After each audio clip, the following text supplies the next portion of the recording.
master's degree in history of science, technology, medicine, and library sciences at the University of Oklahoma about a year ago, if I remember correctly.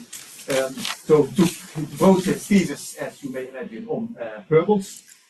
Actually, he has investigated quite a number of herbals. I'm quite impressed by all the scholarship he has put into it. He's also on the advising board of the publication of a herbal which they have at 10 medieval herbal at University of Pennsylvania. So his expertise is everywhere much respected.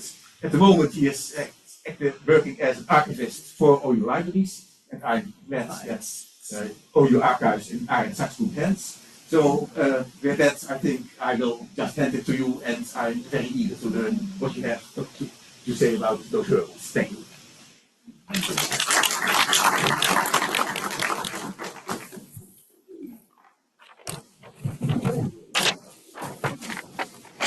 Hello everyone. Today we're looking at herbal manuscripts, particularly what magical plants actually look like in the medieval world. Before we do, I would like to go through. Can everybody hear this? Yeah, okay. Sorry. I'd like to talk about the scene and tell a story, and that is, we see a figure climbing up a craggy slope in the foothills of the Italian Alps. The night is dark, save for the stars and moon, which light their way. Their eyes scan over rocky ground and sparse vegetation until they spy a familiar sight. Growing between a crack in the dolomite, blowing gently in the chilly mountain air, is a plant that our figure has been looking for. Upon seeing it, our figure pulls from his pocket and lights a candle, by which they draw from the back of their side a small handwritten book, bound in cheap leather. By candlelight, they turn to a page to reveal a crude drawing of a plant, whose leaves seem to match this one. However, the illustration shows the roots of the plant to not be feeders and tubers, but rather they are hissing snakes. The figure pays this no mind before checking the accompanying passage. His eyes start up to check the position of the yes, this is the right time. He rereads the passage he needs before returning the book to his pack, setting his candle down. He kneels, and over the blustering midnight wind calls out, Urban Ferris, Vieni Agni per parte, Della Dio Patri, and Fili et Spiritu Sancto. He rises in a moment and plucks the earth from between the rocks, whereby he sees the long slender roots, yet no sign of the snakes. He places it into a pouch and makes his way down the mountain slope, already thinking of the amulet used to attach the earth to his hand. While it's difficult to say if this exact sequence ever transpired, we do know that the scene follows a very real set of instructions from a very real magical text. These instructions involve not just finding and collecting the plant, but the astrologically significant moment when you are to gather it. They list the specific phrases one must speak to unlock the plant's innate powers. Inside our figure's manuscript, and the dozens just like it, we can see how selected medieval people went about gathering ingredients from invisibility potions, how they distilled medicines and strong acids for driving away disease, and even, like our midnight herbalist, created amulets from roots of plants to charm their fellow man. This happening there is by all accounts magic, yes, but what kind? How did they think it worked? Did it work? And if not, why would they believe that it would? Our goal here today in this talk is to examine these books, these passages and these plants are contained, and try to gain a better understanding of how people of medieval Europe conceptualized magic, medicine, and the natural world around them. Beginning off, the definition of what is magic. This is a nebulous term that everyone who studies this is going to have a different definition of that. However, though it's hard to define magic, it's pretty easy to see it. Can anyone in here think about any definitions of magic, any examples of magic from books, movies, video games, anything? Can anyone give an example of magic? Magic tricks. Magic tricks, yes. Sleight of hand, illusion, rabbits out of hats. That or magician. Yes, in addition to doing something in front of the crowd. In the back there, Harry Potter is an excellent example. In Harry Potter, they actually have, I believe in their second year, they go to the greenhouses and they repot mandarin plants. This is a magic plant. We'll actually get to today. Anyone have anything else? Conjuration.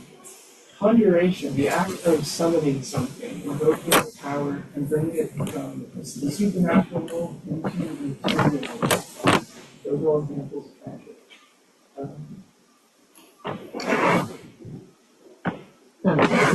that's closer to you. Okay. Sorry, it's not. At least for the same people. Okay.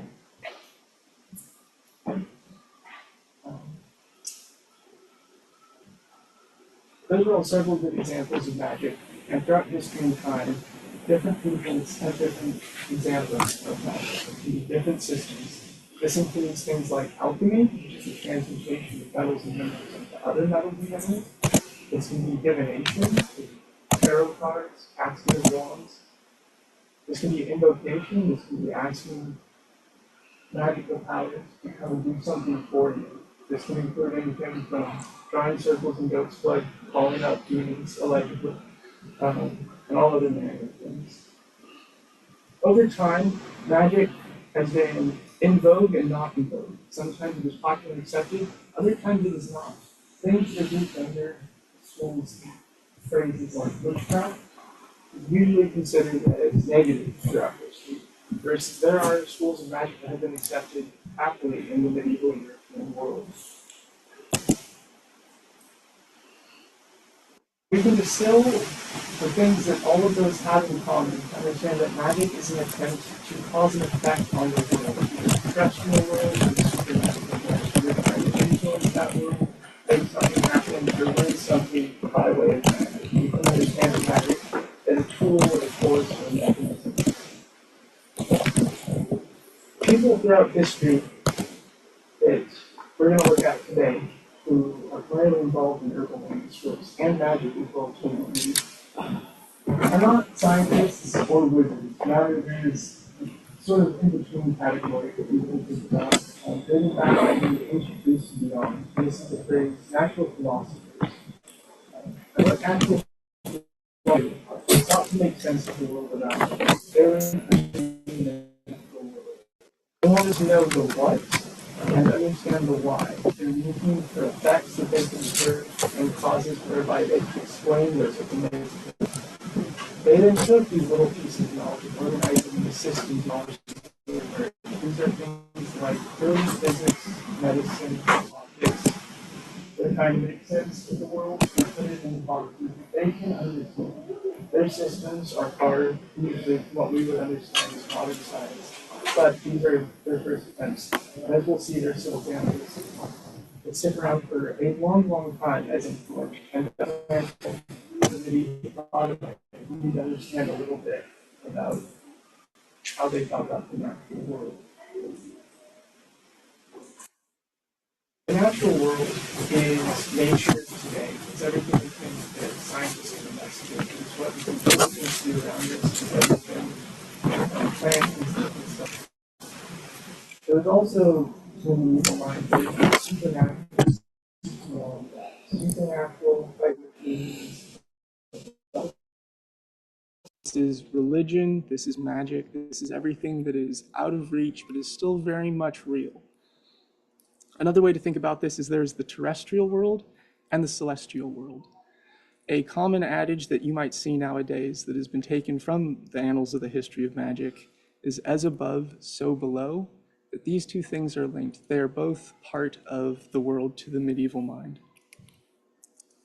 An illustration of this here, this is the Flammarion engraving from a bookplate, and we can see fairly happily that there are trees, there are plants, we can see the earth, buildings.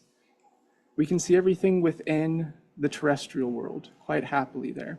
We can also see up above it, there are the stars. There's the heavens and what lies beyond. And most importantly, we can see this little figure here poking through, trying to understand the supernatural world while being stuck in the terrestrial one. This is a natural philosopher. To understand where he came from and how he thought about the world, we need to go a little bit back in time to, frankly, the beginning of history. The history of magic starts as soon as there's writing in Mesopotamia. These writings are then transferred over to the ancient Greek world in the years 600 BC onwards to about 200 AD and are written and expounded upon. These writings then move into the Islamic world into the early Middle Ages, where these same books are taken, written, reread, commented upon, own ideas added, and these eventually make their way into the medieval European world, being translated into Latin. Now, to get a full sense of this, things are a little more complicated, but we're not going to do that today. Instead, we're going to focus on what we need to know to understand about medieval Europe and their conceptions. As the books we're going to be looking at today are all from northern Italy from about the 15th century, roughly 1350 to 1520. A few natural philosophers to go along with that map to understand where knowledge comes from and to understand how they squared away a view of the natural world with the supernatural one. We have figures like Hippocrates, who is credited as the author of the Hippocratic Corpus, where doctors still take the Hippocratic Oath. He is arguably the father of medicine to some, and his teachings were influential and taught in universities in Europe. Long into the 1600s, they were still teaching the Hippocratic Corpus, and we still have the Hippocratic Oath today. Despite this, we are not still learning everything Hippocrates thought. For example, he thought about that the woman's womb, the uterus, was not set in place, rather it could wander around as a free entity, and its positionings and wanderings caused all manner of problems. Aristotle is arguably the most important natural philosopher, the father of natural philosophy, and his writings detail every concept you can imagine that falls under natural philosophy. He will be quoted, continually quoted, and I imagine many of you have heard of him to this day. Despite that, he believed that up above the earth and the sky, there were crystalline spheres containing each of the planets, encapsulating the earth. Ibn Sina is an Islamic scholar who commented on both the previous two works, synthesizing them, providing many new insights, adding his own observations, expanding on them. He believed that a good cure for epilepsy that he recommended was electrocuting yourself via electric eel to fix epilepsy. Moving into the medieval world, Albertus Magnus is the Catholic patron saint of natural philosophy. He is regarded in his lifetime as Doctoralis Universalis, as one of the most important thinkers of the medieval era. Despite this, he wrote more on natural magic than anyone else in the medieval era. Galileo Galilei helped establish that the sun is at the center of the universe. In his model, back then they didn't know the solar system was not the center quite yet, and he spent a great deal of his time being paid to pass horoscopes for his friends to make money. Isaac Newton gave us calculus, many physical concepts. Famously has the story of sitting under the apple tree, seeing an apple come down, and write about gravity. And he wrote more on alchemy than he ever did about physics or math. Now, I'm not just going through here and listing positives and negatives of what they thought, just because.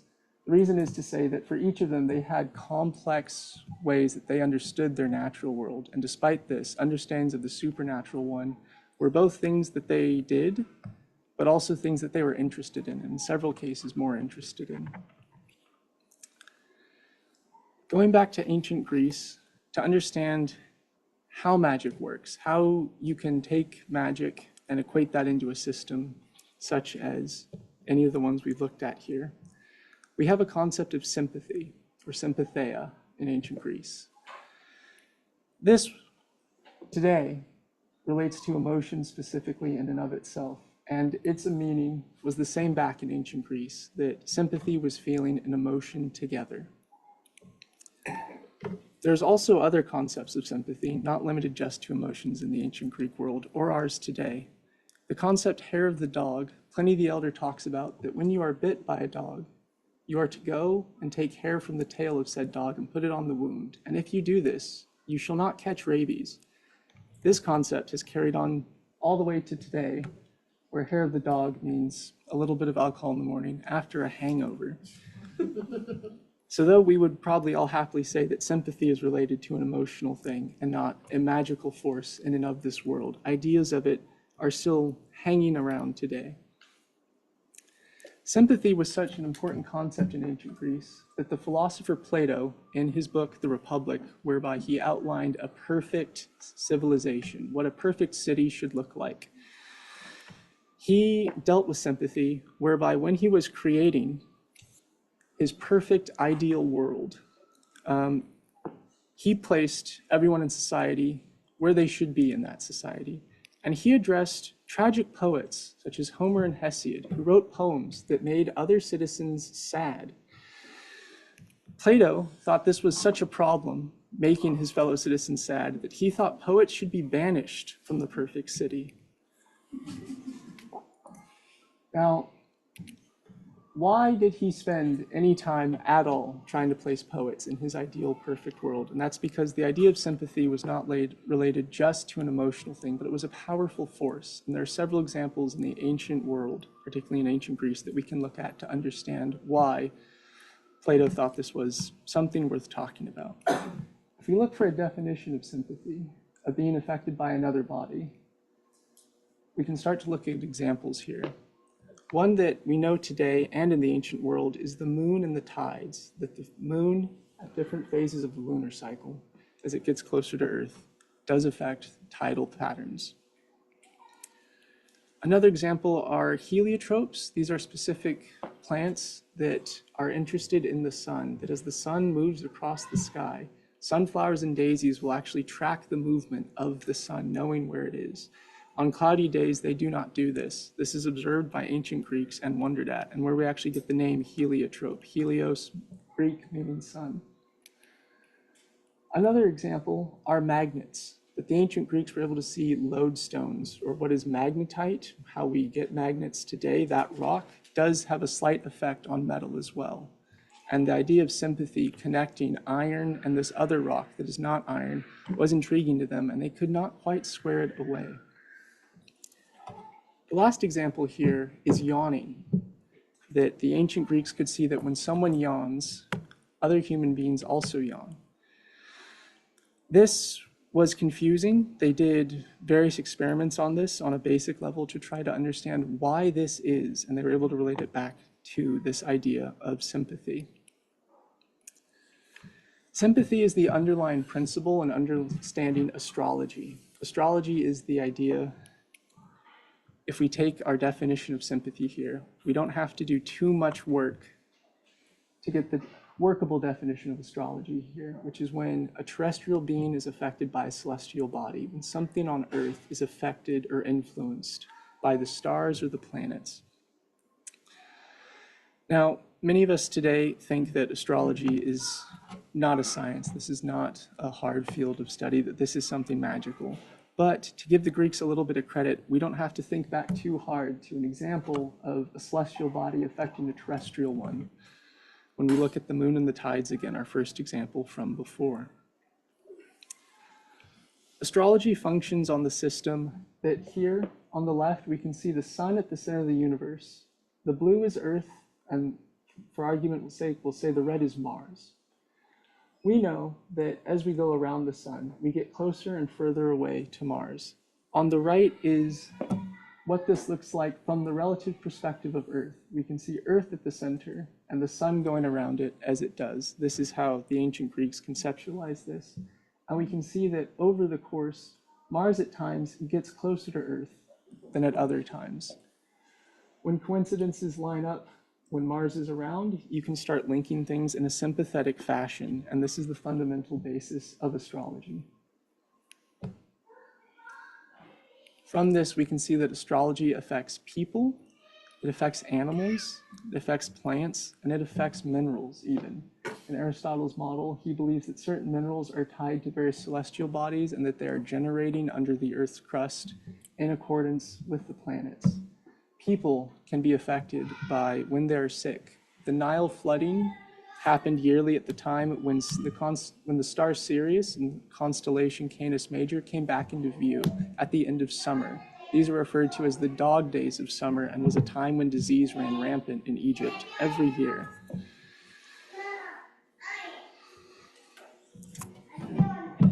I think that's enough groundwork. We can start getting to what we're here for, which are herbal manuscripts. Manuscripts are medieval books. This is prior to the printing press where we actually get books. Manuscripts mean handwritten texts. These are books that were written by people copying usually other books, which means if you were reading Aristotle, you had a copy that someone had copied from someone else's copy dating all the way back to ideally Aristotle's first book on the topic. These are hand done, usually on parchment. Later they'll be done on paper, and they're fairly recognizable to us today in a rather unique style. We can see handwriting done here. This is a long and arduous process to make a manuscript. Today we can print hundreds of books with the press. When the printing press first came around, it was able to also drastically increase just the number of books. In the medieval world, this was a slow and laborious process of writing each and every word. And they're not perfect. Scribes often made mistakes. Scribes often made changes. There's often notations in the margins. There's often funny pictures in the margins when the scribe was bored.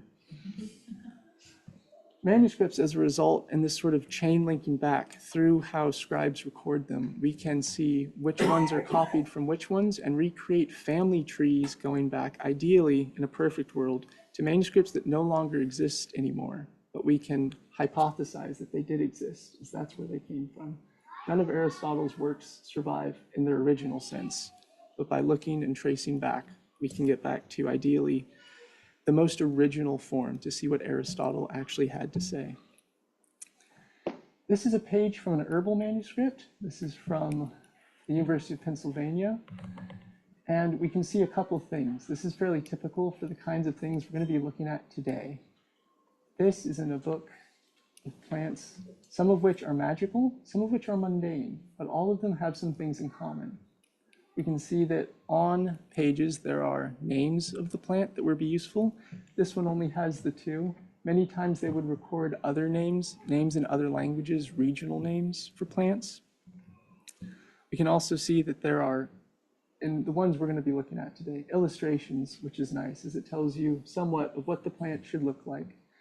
I think they've done a pretty good job here. This plant is betony. It grows primarily in Europe and is a pretty good likeness, all things considered.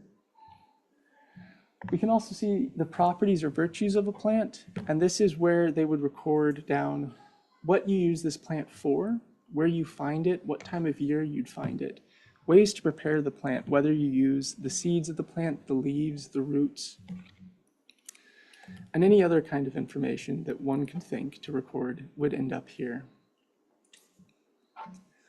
Now, for the plants we're going to be looking at today, they're detailed in a selection of books called the Alchemical Herbals. I did not name them. There's very little alchemy. I'm not going to be getting into that today. But the name is stuck, whether we want it to or not. And as opposed to the betony we saw before, these plants are rather unique and singular. They don't particularly look natural. It would be very difficult to use one of these books to go out to the garden, identify the plant, and pick it. Here's an example of medieval herbals where you can see that they do know what plants look like. They are doing their best here. On the left and right, these are descriptions of a plantain, or the Latin plantago, and this is actually a plant that grows in Europe as well as in Oklahoma. Come June, these will be in every grassy field all over the OU campus. So then this raises the question, why would they record plants with oddities? Why are there dragons for roots? Why are there multicolored leaves? What does it mean? What is the information they're trying to contain? And what can we learn about the medieval world from it? If we take specific examples, okay, let's get by here. This is the plant Lunaria, which is detailed both in the Alchemical Herbals and other herbal manuscripts from other authors. This is a plant that purportedly has 15 leaves. And if we see here, we can see on the left that when the moon has gone through its phases, the leaves are crescents. On the converse side, when they've come out, the leaves are full. And this is in time with the lunar month, which is 28 or 38 days, depending on how you're measuring and where. This plant is supposed to gain and lose a leaf for every day of that lunar cycle. Despite that being not true, at least observed today, maybe it did back then, we can see that though this is a fantastical way to depict a plant, it is indeed a real world plant. And we can actually see that this is what they're intending to depict here on the right. You can see the lobes of the leaves in pairs going all the way up. Even the seed stalks are depicted pretty solidly, all things considered. So the question is, why did they believe that the planets were controlling the leaves moving like this? One thing to note, particularly on the left there, is this is a later botanical illustration from the 1800s. If you go and look at botanical illustrations today, Lunaria can have up to 18 leaves, and it can have as few as 4 out in the wild. Despite this, more than half the botanical illustrations I've seen in modern scientific texts still depict it with 15 lobes, which is just another little hangover from medieval habits. Looking at some specific plants from our books here, we can see that this is the herb Faba inversa, and it is depicted fairly normally, all things considered. We can see 3 examples from 3 different manuscripts written by different people in slightly different times and places. On the left, we can see it with blackberries, but someone's drawn in a later drawing which seems to show white berries. We don't know if that's the same plant, or red berries rather. We don't know if it's the same plant, but there is some apparent disagreement with the previous artist as to what the plant looks like. On the 2 right ends, we can see red berries, which is common. We can see the roots are rather similar and that the leaves are pretty close, that the 2 on the right look much closer to each other than the one on the left. Looking at Faba inversa, we can actually see that this is another name. It's a regional Italian name for Atropa belladonna, or deadly nightshade. Faba inversa is used specifically, mentioned in these books, to help restore vision. Belladonna so gets its name by the atropine contained therein, which we would classify today as a pretty toxic material. But you can drop it into your eyes, and it does hyperdilate your eyes, allowing in more light.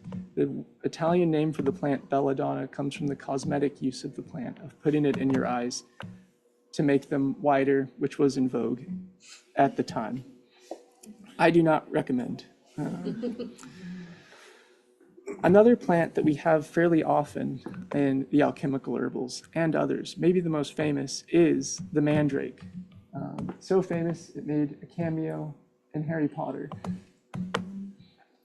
We can see on the left here the plant depicted as it's being gathered. On the right and left, we can also see the mandrake is purportedly a magical plant where the top part looks normal, but the root itself is supposed to be a little animated entity, a creature that looks like a human. When it is picked, it emits a scream so loud it kills whoever picked it. The left-hand illustration shows how herbalists got around this problem. You can see our brave herbalist sat crouched behind something, and he has tied a dog to the plant. He then goes someplace at a safe distance and calls the dog, whereby that pulls the plant out of the ground, and the dog dies instead of the herbalist. Now, we can go ahead and look at some real-life instances of this plant. The mandrake is a real plant. You can go find them. They grow in Europe. They're actually fairly common and a weed in some places. Despite this, we can see that the illustration was fairly close in several respects, that it has the green roseate coming out of the top, sprouting, sort of similar to a cabbage or a dandelion we'd think about today. It has these yellowish orange berries, which are accurate as well again. But there is a slight difference when we look at the roots to medieval depictions of mandrakes. If you squint and shake your head, maybe some of those look closer to people than not, but I personally am not seeing it. Why they're depicted in this way, there are several theories. One is that the mandrake actually contains the same alkaline substance that belladonna does, atropine, and was used in ancient Greek times to put you into a stupor for surgery, that you could operate on someone quite happily with them being awake if they took enough mandrake. This also causes madness and psychosis in large doses and might have to do with some connection to why you did not want to pick the plant yourself. The next plant here, this is Tedderixie, which is from the alchemical herbals, and as near as I can tell is only found in the alchemical herbals in the entire medieval world, that no other person writing about plants has come across this herb or is interested in writing about this herb. Its leaves are always depicted in this polychromatic pattern, and a slight departure from the other instances we've seen. These leaves are rather difficult to walk into any garden and identify. The plant itself is rather mundane aside from the leaves, other than the only use it's described in the virtues of these books is you can make a potion with it which will turn the wearer invisible. This polychromatic pattern on the leaves might be to imply iridescence, that they shine. It might be to imply that the exact color of them is unclear. It could maybe even be invisible itself. We know that the plant is supposed to glow at night on the right time of the month when you're supposed to go and pick it. So that might be an indication as well. They did not leave behind a specific guide as to why they did the leaves this way, and we're left to guess. As to its real-life counterpart, we don't actually know. This is a magical plant. It's recorded in a very small number of books, and there are not that many plants in the rest of the medieval world that allow you to make invisibility potions. That's a rather unique situation to have. So some of this work is ongoing. So if anyone has any thoughts, do let me know. The plants we've seen in medieval herbals fall into several categories. There are medically useful but mundane plants. The betony we saw at the start, that is a plant you can use to assist you with stomach problems, with fevers, and headaches. There are also mythical plants that are recorded in herbals alongside real ones, but that do not exist, and the authors are somewhat clear that they do not exist in the natural world. This would be the fruit of knowledge from the Garden of Eden is recorded in several plant books, next to plants that one could find in their garden. Medieval authors knew that you were not going to stumble out and find these, but they wrote about them in these natural texts nonetheless. The last category of plants that show up in medieval herbals are rather like the majority of ones found in the alchemical herbals. These are real plants. Mandrake is a real plant. You can go out, see it, but there's clearly magical uses for the plant. These plants have occult properties, meaning that they have hidden properties that are naturally within the plant, and that some sort of secret knowledge is needed to know the right rituals, the right words to say, the right process for harvesting the plant. Many people use mandrakes in the medieval world, but not everyone has mandrakes with roots that look like people. This last category is how they squared away this kind of semi-magical plants. The term for this used by other scholars is magiferous, to refer to magic adjacent, that they are plants that when the right things are done, they can become magic. You just have to know how to unlock the right magical properties. To see a more specific example of this, we can look at the herb Ferris recorded in the alchemical herbals. This is a plant here that we can see on the right, again from the same manuscript from Pennsylvania, that above the root, things look fairly normal. It's got green leaves, it looks like yellow and red flowers, has some different kinds of leaves as well, but that's also common in plants, so that's not too odd. What is odd is the roots below that we can see snakes, or worms maybe. It's never quite clear what they're intending these to be, and it's particularly clear that some of the artists in the later manuscripts don't know either. To understand what's going on here, we need to compare them to one another. We can get examples from different manuscripts. We can see three here. The one on the left is odd and unique and different from the ones on the right. For one, it has a different number of snake roots. The leaf organization is also different. The flowers are also only depicted as 2 and not 3. And in this manuscript, they're actually just the pictures of the plants. There's no text to accompany them. The properties are not listed. If we go through all 38 alchemical herbals and were to grab every instance of Herba Ferris when it shows up, we can now compare all of them together, which is what this graph is here. Combining these, we can then look at the properties described for the plants in different instances, because the authors don't always agree. If we take 3 instances of these descriptions of the plants, we can start to see some differences. Now, these are all in various stages of late Latin, early Italian, but we don't need to know the language to go through and find similarities. We can see that the two on the left and right both start with the name of the plant, while the middle one doesn't. We can see that all three have sections talking about where the plant grows, particularly in cold and rocky mountains, though the one in the middle has it at the start. We can see that there is a recommendation for the time of day, that you are to collect the plant when the moon is in the constellation Gemini or Taurus. We can further see that all three have a passage of the specific words you are supposed to say: herbiferis, ad veni, in nomine, per parte della Dio Patre et Filio et Spiritu Sancto. None of these agree, however, on what you're supposed to say. The ones on the left, the one on the right leaves out anyone but the Holy Spirit, as the one does on the left, versus the middle one asks you to pray to both the Father, the Son, and the Holy Spirit, and particularly invokes the Trinity, which they are united. We can see further that the purpose of this is when you carry this plant about your person, it will make those who you meet like you. It is particularly made to be worn and carried around so that as you meet people, they are charmed by you. This stops short of outright saying this is a love talisman, which is a very common thing in herbals throughout history, because that sort of thing is usually frowned upon. But nonetheless, this plant is used for that purpose. We can now do a check-in and see which of these ones are related. Just real quick, show of hands, who thinks A and B are related? Who thinks B and C are related? Who thinks A and C are related?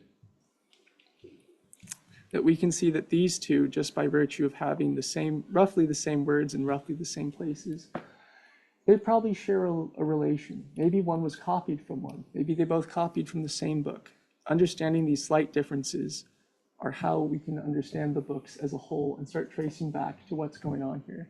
We can also do illustrative analysis. We looked at the three illustrations before. We can try to see that, again, the one on the right and the middle are much closer than the one on the left. We can do other techniques whereby we can look at the composition and structure of the books. These are written on paper, and paper was made with watermarks of the specific paper maker who was making them. We can trace these to various times and parts of the world to see where the scribes got their paper when they made these books. Using this information, we can start to create the family tree for these manuscripts, and ideally get back to the oldest manuscripts to try to understand what was the original information. We can also see what information authors left out, what they added, and maybe ascertain as to why in cases. Doing all this, we can distill the description of herbiferis down to this passage, that if you carry the herbiferis on your person, you'll forever have good luck and be loved by all the people of the world. That we should gather it when the moon is in the point of Gemini or Taurus, largely because the moon being close is what is magically unlocking the properties of this plant. When we pick the herb, we must speak herbiferis, come to me in the name of the Holy Spirit, particularly invoking the Holy Spirit rather than anything else. And we know that we can find it in cold and rocky mountains, which in Italy is a reference to the foothills of the Alps. Magical plants are a rather difficult topic to understand well. To really understand how medieval people thought about them, you have to trace centuries and millennia of history to construct a philosophical framework to understand how magical plants exist in a world where they're trying to figure out exactly how gravity works, how the eye functions, how do we see. They're answering what we would think of as modern scientific questions, while then traipsing out into the mountains to look for magic plants. Understanding this is difficult. It is done by taking what proof we do have. None of these people left behind journals of their trips out gathering these plants. We don't have diaries of constructing these magical potions. What we do have are these collections of 98 plants, how you gather them, where you find them, and what you use them for. We don't know if they ever actually followed through on going out, gathering them, and using them in this way.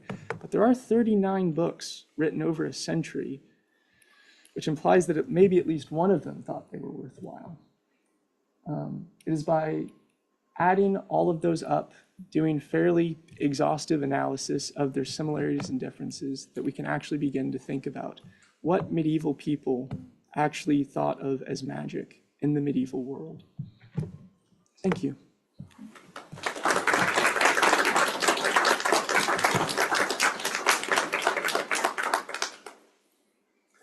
Thank you very much. I'm sure you are ready to answer questions, Yes. and I'm pretty sure that your talk has raised some curiosity about all kinds of occult stuff. So, well, I give the floor to you first. You mentioned that these are primarily northern Italian. Is there something about northern Italy, the geography or the culture, that they come predominantly from there? Or is that just your focus, but they're everywhere, kind of? Particularly, herbal manuscripts are found all over Europe at this time as well. This particular group of manuscripts is always written in Northern Italian dialects of Italian, particularly being from around Venice and the Veneto. Those are also the areas of Europe in southern Italy that are getting texts from the Islamic world first, because they're just closest by proximity, so they're more in tune with kind of that world, with the ancient Greek world. There's also many universities that are established in northern Italy at that time where people are learning more about the world. More manuscripts are being accumulated, there are larger libraries. So all these factors play into maybe why this is happening in this particular bit of the world. Mm-hmm. And then you have Leonardo, of course. Yes, yeah, for All a of pretty your background. Leonardo. He has much better handwriting.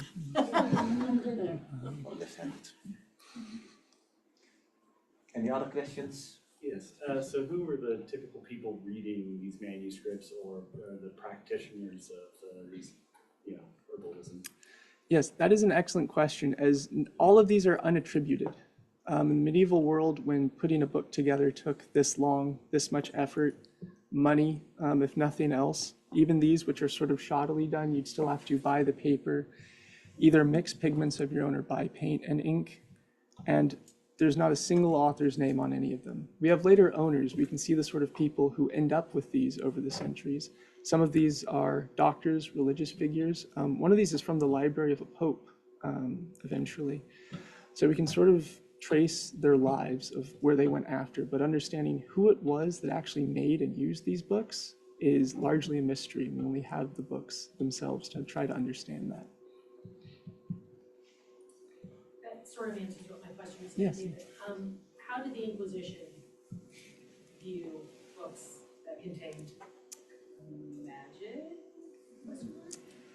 Well, yeah, so all of these books are from the 1500s Italy, within stone's throw of Vatican City and the Pope. So maybe a reason for none of these having attributions of who wrote them is because they did not want their name attached to them.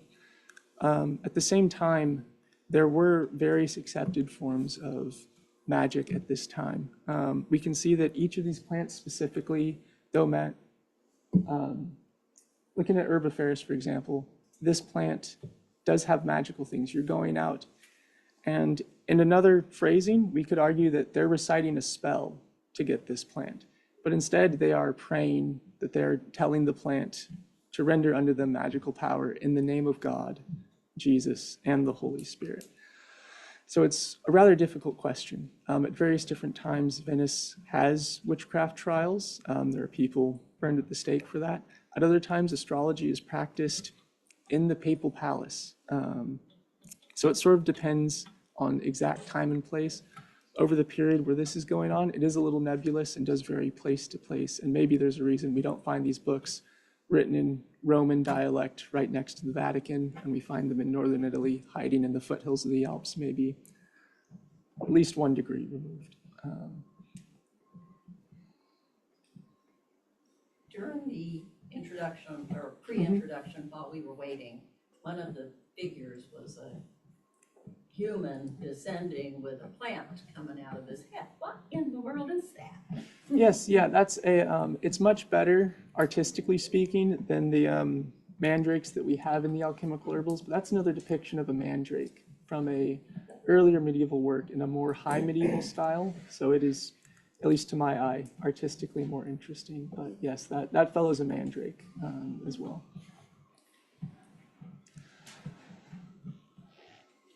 you do have also in terms of, you know, what the church thought about this, you have the black magic, you know, you have the good magic and the bad magic, because you also have medicinal monasteries that are growing plants for medicinal purposes.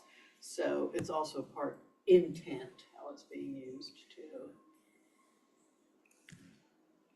So yes, there's really no easy answer to that Yeah. one. What spiked your interest in medicinal plants or this subject to make you learn all this?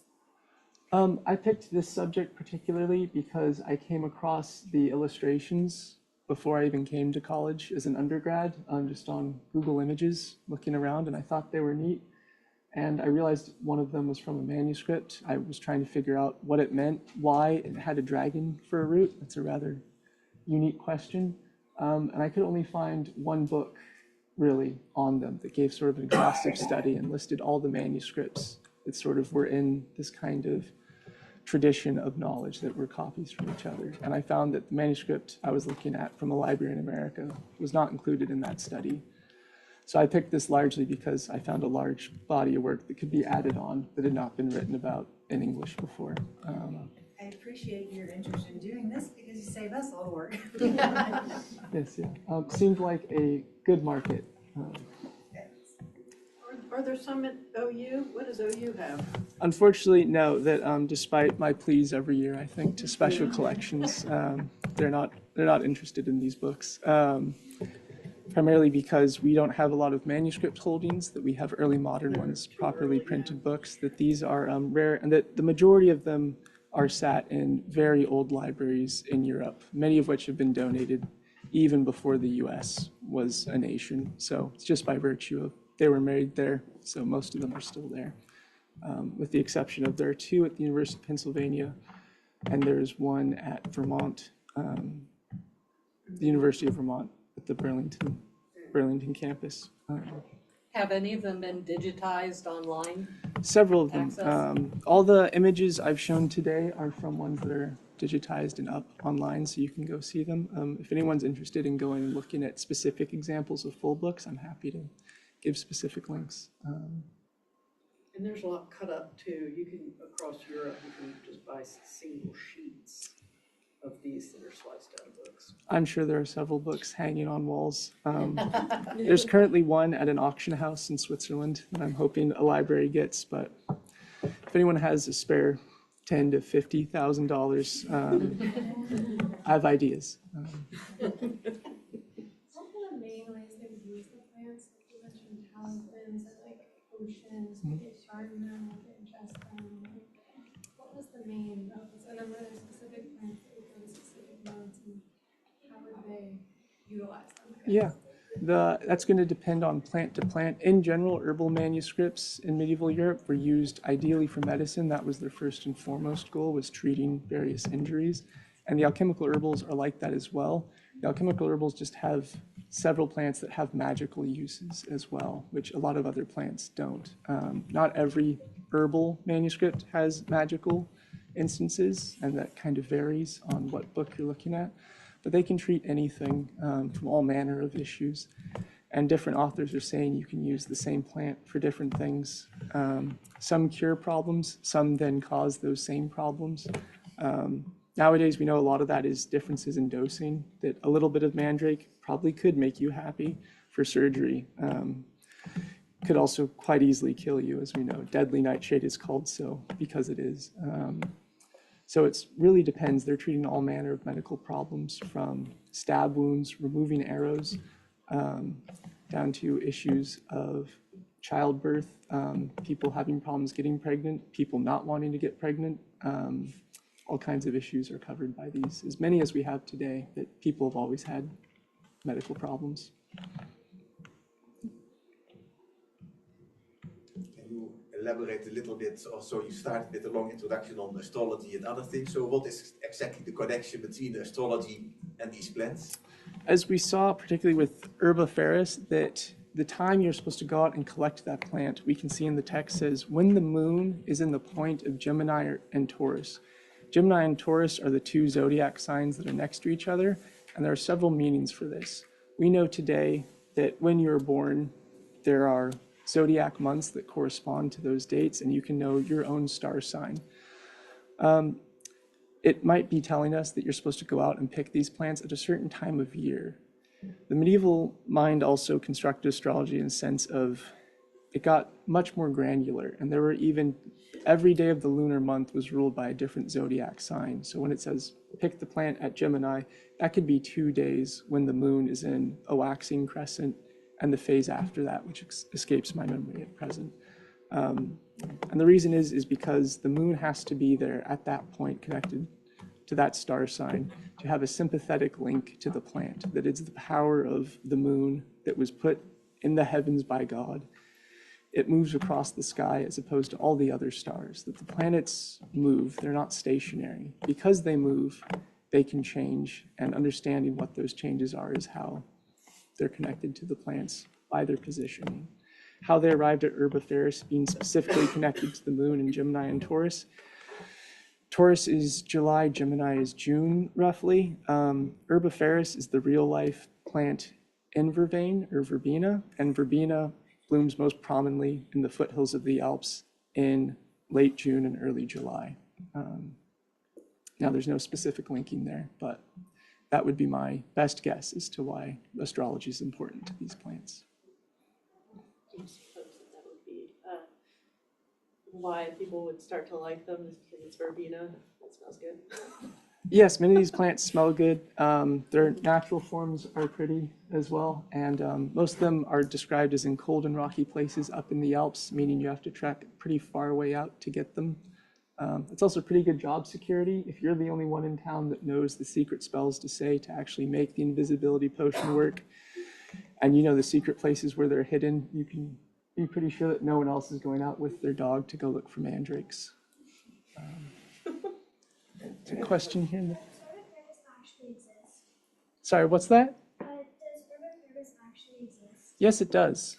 I visited Italy, luckily enough, on a research trip, and I did go hiking up and find some growing in cold and rocky mountains. We can say whether or not I might have said the phrase you're supposed to say when I picked it at the right time. And I might have worn it when I gave a version of this talk at my first conference in Venice. It seemed to go okay, so whether that was the plant or not, we'll never know. As I understand it, as time passes, knowledge kind of gets lost to civilization, and it's sort of like a dying art to pursue dead knowledge. What has your experience been with this topic, and how do you think it's going to evolve as time goes on? Do you think we will eventually lose this as well? Yeah, I would like to be optimistic and say I don't think we will. That one of the reasons I was able to do this is I found the majority of my manuscripts checking libraries in countries that I've never been to. By virtue of the internet, a lot of them are digitized. That what this work looks like today is I'm able to sit here in Oklahoma and pull up images of all 38 and start doing these huge comparisons. I can run computer statistical models to help find similarities and differences, and then put that information out there. I like to think that there was certainly a real time when medieval manuscripts were getting lost. I'm sure there were more than 38 of these books written over the ages. I'm sure we've lost dozens, maybe even getting into the realm of hundreds. I can't particularly answer that. But what I can say is I'd like to think we've sort of found a pretty good Band-Aid for that particular wound. As far as what this looks like in the future, there's a lot that's been digitized and waiting to be worked on. And so that's kind of, if you're willing to sit there and plug through a lot of data, you can start to get some interesting answers. So I hope that continues on an upward slope. Think back then, through your research, that physicians and apothecaries got along. My answer to that question comes a little later than these books from Renaissance Italy. We have apothecaries' records, which we don't really have into the medieval era. That apothecaries that were making things oftentimes were the physician or medicus that was actually going around traveling from place to place, asking, what's your problem? Okay, do this, do this. Okay, I'll get the plants, I'll do it. And selling that before moving on to the next village. Usually, I would imagine, little before then, visibility potions don't work. But in the Renaissance, we actually have apothecary records, and doctors would usually diagnose, give a prognosis for what the disease will do, and then issue a prescription very similar to we have today. And then they take that to an apothecary, and many times it was a little easier to be a doctor back in the day than it is today. And you have apothecaries refusing to fill prescriptions, changing prescriptions, skimping on expensive ingredients. So I like to think that overall they got along, but as today, there's at least 2 people involved in that health transaction, so there's room for disagreement. In your research on medicinal plants and magical plants and all that, do you have a theory as to, in Midsummer Night's Dream, was Shakespeare, did he just invent that plant, or do you think he was basing it on a specific mythical flower? Yeah, when Shakespeare was writing, a lot of the magic, whether it's Midsummer's Night Dream or Macbeth with the witches, everything that's happening there seems fairly removed to us, but to the audiences of the day, those would be things that they recognized. In Shakespeare's days, witchcraft wasn't a weird concept. This wasn't really even a particularly magical concept. This was a problem. This was like fires or floods. This was a very real issue. So Midsummer's Night's Dream use of magical plants is something that would have been similar, or would have been recognizable to any of his audience sat in the Globe Theater. But do you have a guess? Like, is there one that sort of matches that? Oh, the specific plant? Yeah. I don't know off the top of my head what he calls it. It's been a second since I had to read Midsummer's Night Dream. If he gave it a name, it could also be a poetic name. It could be something he's given. As far as if there's a specific plant, because it had a magical purpose, it might have landed in the category of a truly magical plant that was made up to do a magical thing that Shakespeare might not have actually thought it was out there in the world. Or he might have overheard in one of the taverns of London, there's this magical plant that does this, and he wrote it down on the equivalent of a napkin back then for his play. As far as specific guessing, I do not know.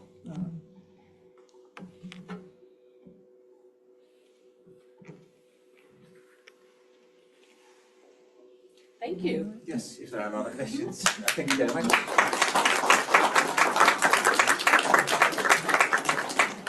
The last question, you will publish your whole book about this, I hope? Yes, yeah, when the data is done. So it'll be a little bit. Any estimate on that? I mean, data is never truly done, but That's do you true. have a goal? As far as publishing, a lot of this is going to look probably maybe not a traditional book. Maybe some of this goes online eventually. I'm working with a research group in Herbal, Pennsylvania right now. I'm also working with other people on various other ones. So if anyone is interested in this or wants to ask how you go about researching these with specific questions, I'm happy to answer those too, because there's a lot of manuscripts and only so much time in the day. Awesome. Thank you.